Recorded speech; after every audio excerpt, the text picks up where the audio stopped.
Mikel, you see what happens when you start NWANERI? You see that boy? Special talent. Kobe Manu level talent right there. Kobe, he's literally Kobe from last season, but this season. Put that man in the first team like you did today and you see him shine more than everyone else. The cleanest player on the pitch by a country mile. He has more technical ability than 99% of our team. Seriously. He is that good. I'm struggling to find words. He's the only reason why I'm excited for Carabao Cup games, because I know that's the only games that he's actually going to start in. So, bro, I was mesmerized watching that man play. Every single touch was so silky and smooth. Even the Jorginho one that led to the shot that hit the bar, fizzed into him. Nice, beautiful touch. Lay up, touch, out your feet, wrap it, and then hit top bins again. Hit the bar. And in the first goal, Lord have mercy. One touch, out your feet, wrap it right into the top left, or top right, goalkeeper's top right. It's so easy. Football just comes easy to this kid. He looks like he's been playing for Arsenal for years, and he really hasn't. Although, even though technically he came on 2 years ago, but he looks so far clear on most of the players on the pitch. At times, it was scary. That's how good he looked. But anyways, on the whole, as a game, I wasn't really worried at all. I wasn't worried at all. I'll be honest. I didn't really care as long as NWANERI played. But I was happy to see Arteta go for a semi-strong lineup. I think you had Setford in goal for obvious reasons, because Neto can't play. Nice one, Edu. He had Timber, Saliba, Kivior, and Zinchenko. Which I got two of the defenders. I said Zinchenko would start, and I'm happy he did, because he looked pretty good as well. I'm not gonna lie, he had a lot of nice touches. When Zinchenko plays well, he looks elite, but when he doesn't play well, it's so disastrous. Most of the time there's no middle ground with him, so it's really hard to love him. But when he plays well like he did today, it's so clear to see why he's an asset in this squad at times. You can see with the assets. Midfield, you got Jorginho, Marino, and NWANERI. Jorginho, solid game, didn't really do much. Clean up work, did everything normal.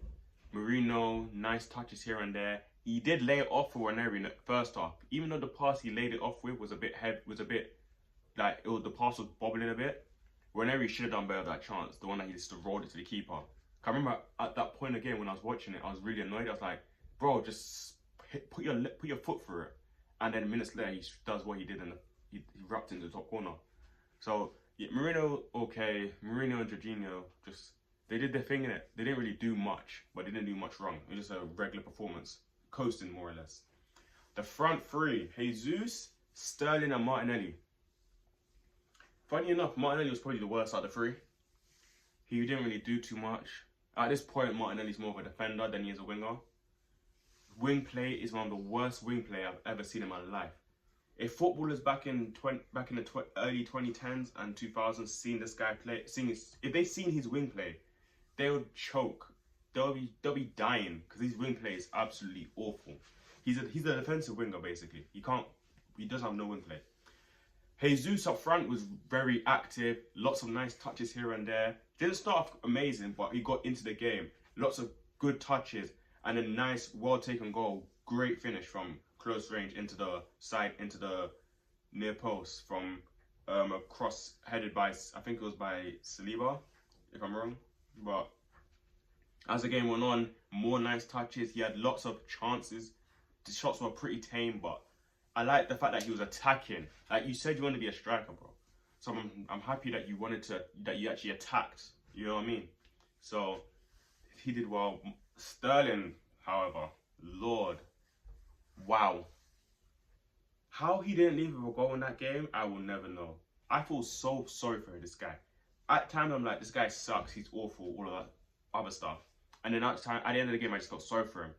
Because the amount of chances he had, the one where he skipped past two players in midfield and just drove into the box, and then he laid up to Jesus. Jesus, nice step overs, tame finish, whatever, pushed outright to Sterling. Shoots, keeper double save, gets another chance, shoots again, triple save from the keeper. And you'd think that was the worst missed chance of the game in terms of how he didn't score. No, the end of the game, he has another chance. Saka plays a beautiful ball into Havertz, who's very, very unselfish, by the way, and laid it off to Sterling, only for it to get blocked off the line.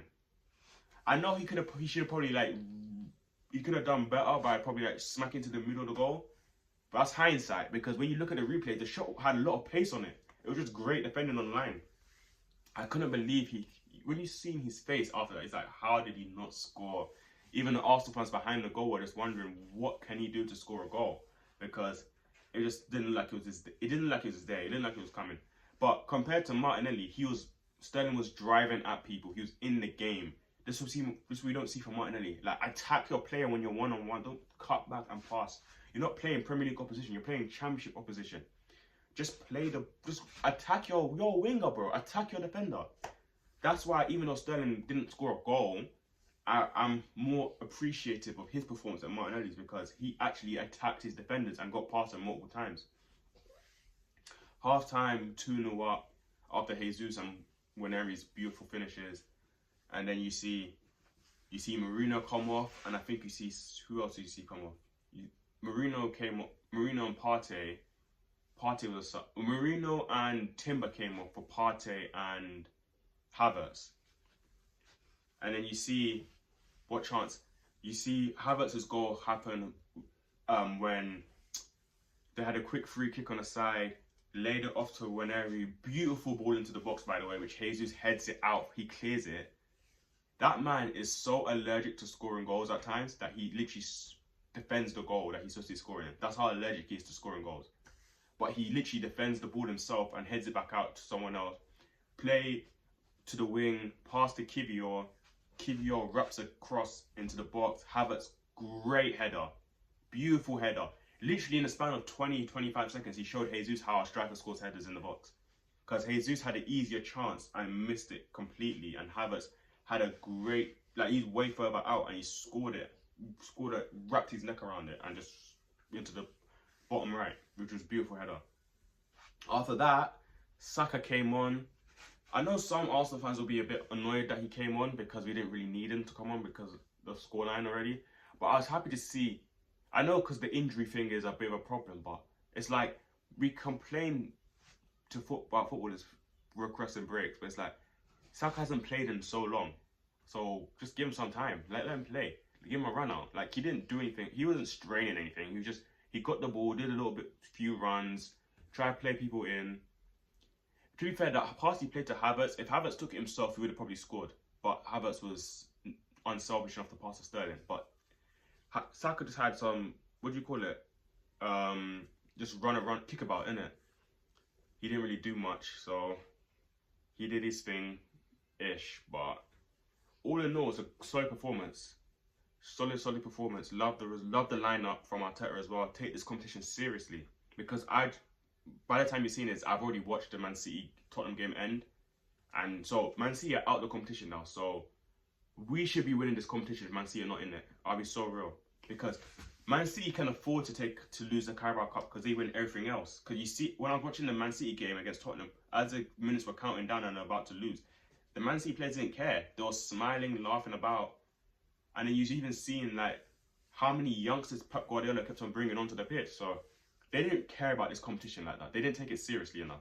We need to take it seriously as Arsenal fans and the club, because we don't have nothing to show for the last 5 years. So we need something to show before we go for the majors at the end of the season. But I like that Arteta had that mindset and decided to go with a strong team with NWANERI and some others in there. So he basically went for a strong team with Ethan in it, which is good, because we need to see what Ethan looks like in a good team, and he looked better than everyone else on the pitch. So this is a message to Mikel Arteta. If you ever see this, he needs to start Ethan on Saturday against Newcastle.